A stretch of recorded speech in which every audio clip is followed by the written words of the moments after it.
La séance est ouverte. L'Assemblée nationale a déclaré recevable deux projets de loi majeurs, à savoir la ratification de l'accord stratégique entre la RDC et les États-Unis d'Amérique, ainsi que l'accord de paix signé avec le Rwanda. C'était au cours de la séance plénière de ce lundi 13 avril 2026, présidée par l'honorable président Aimé Boji-Sangara. Présenté par la ministre des Affaires étrangères, Thérèse Kaikwamba-Wagner, l'accord RDC-États-Unis d'Amérique établit un partenariat stratégique dans des secteurs clés tels que le minéraux critique, l'énergie, les infrastructures et la sécurité. Il prévoit un cadre de coopération structuré avec deux mécanismes conjoints de suivi tout en garantissant le respect de la souveraineté nationale. Les seconds textes portés sur l'accord de paix conclu le 27 juin 2025 entre la RDC et le Rwanda. Il vise la cessation des hostilités, le respect de l'intégrité territoriale, le désengagement de forces et la mise en place d'un mécanisme conjoint de coordination sécuritaire en vue d'une stabilité durable dans la région. Au cours des débats, plusieurs députés ont insisté sur la nécessité de la transparence, des vigilances parlementaires et du respect strict des engagements, notamment par la partie rwandaise. Une motion soulevée par l'honorable Soumeyi mettant fin au débat a été adoptée, permettant de passer au vote. À l'issue du vote, dont la lecture a été faite par l'honorable rapporteur, le professeur Jacques Thiollier-Sengekeli, article par article, les résultats se présentent comme suit.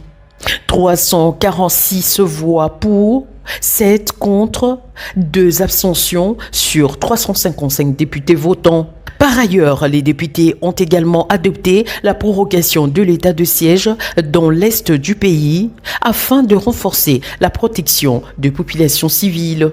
Depuis plus de 3 décennies, la partie est de la République démocratique du Congo est en proie à des atrocités multiples découlant de l'agression et de l'occupation dont elle est victime de la part du Rwanda, ainsi que de l'activisme de groupes armés, tant locaux qu'étrangers, qui opèrent principalement dans les provinces d'Ituri et du Nord Kivu. En vue de restaurer la paix et la sécurité dans cette partie du pays, par ordonnance numéro 21/015 du 3 mai 2021, le président de la République a proclamé l'état de siège dans les 2 provinces précitées. Depuis son instauration, ce régime exceptionnel est prorogé tous les 15 jours sur autorisation du Parlement afin de continuer à produire ses effets conformément à l'article 144 alinéa 5 de la Constitution. Le débat sur les 3 projets de loi est clos. Nous pouvons à présent nous prononcer en une seule fois quant à leur recevabilité respective. Qui sont pour la recevabilité de ces 3 projets de loi? Qui sont contre? Qui s'abstiennent? Au vu du résultat de vote, les 3 projets de loi sont déclarés recevables. Les 2 autres sont envoyés en commission mixte. Relations extérieures et ECOFIN, s'agissant de l'accord de partenariat stratégique signé avec les États-Unis. Relations extérieures, défense et sécurité en ce qui concerne l'accord de paix. Nous allons donner à chaque commission 24 heures pour l'examen de ces textes de loi. La journaliste et d'autres journalistes, bien sûr. La première chose, c'est de féliciter, bien sûr, le chef de l'État qui s'est impliqué sérieusement, y compris le gouvernement, bien sûr, pour que nous arrivions à cet accord-là. Et donc, nous voulons d'abord le féliciter pour cela.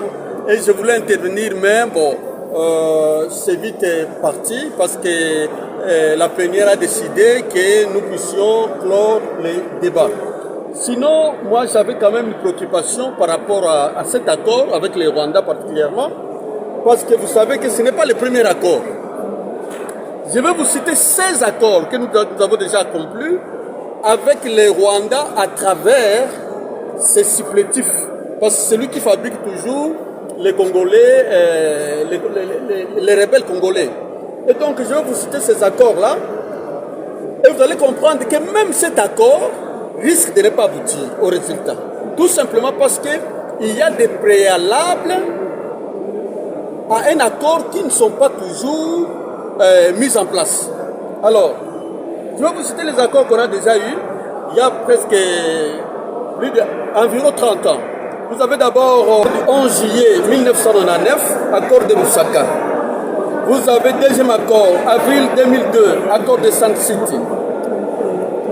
Juillet 2002, accord de Pretoria. Septembre 2002, accord de Luanda.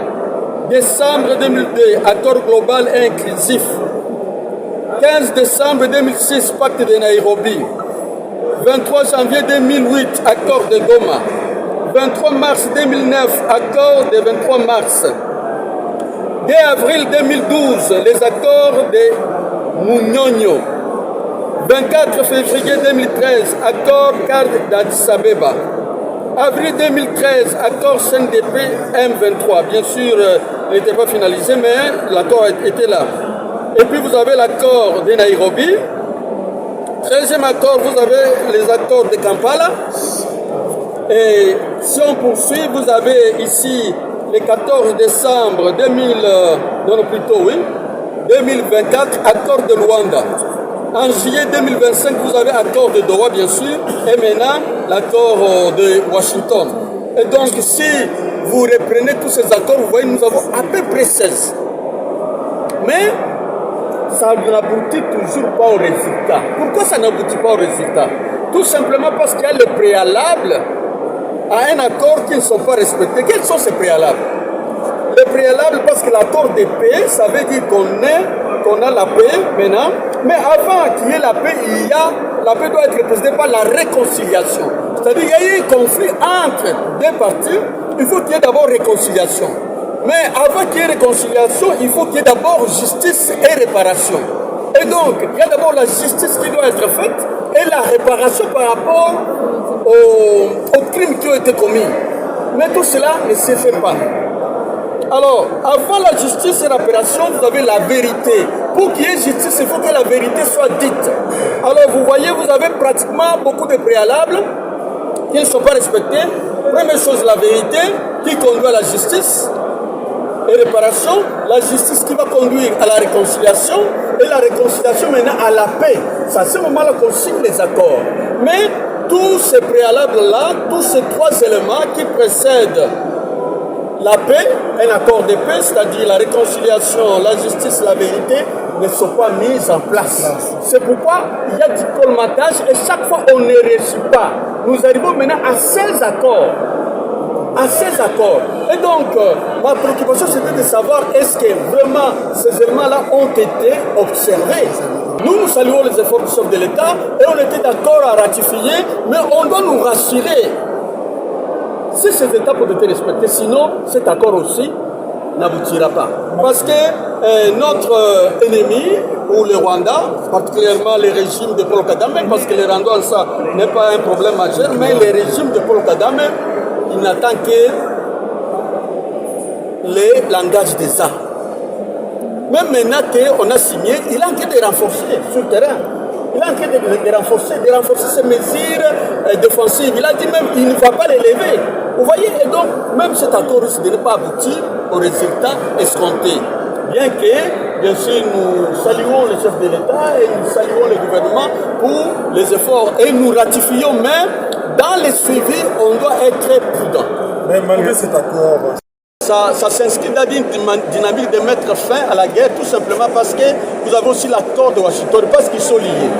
Dans l'accord de Washington, bien sûr, avec les Américains, ils insistent que l'accord avec les Américains, notre accord avec les Américains, ne peut être mis en place qu'après l'accord avec le Rwanda. Il faut qu'on conclue cet accord avec le Rwanda. C'est ainsi que les Américains pourront facilement nous accompagner. Alors comme les Américains sont derrière, on espère que probablement cette fois-ci, ce sera la bonne.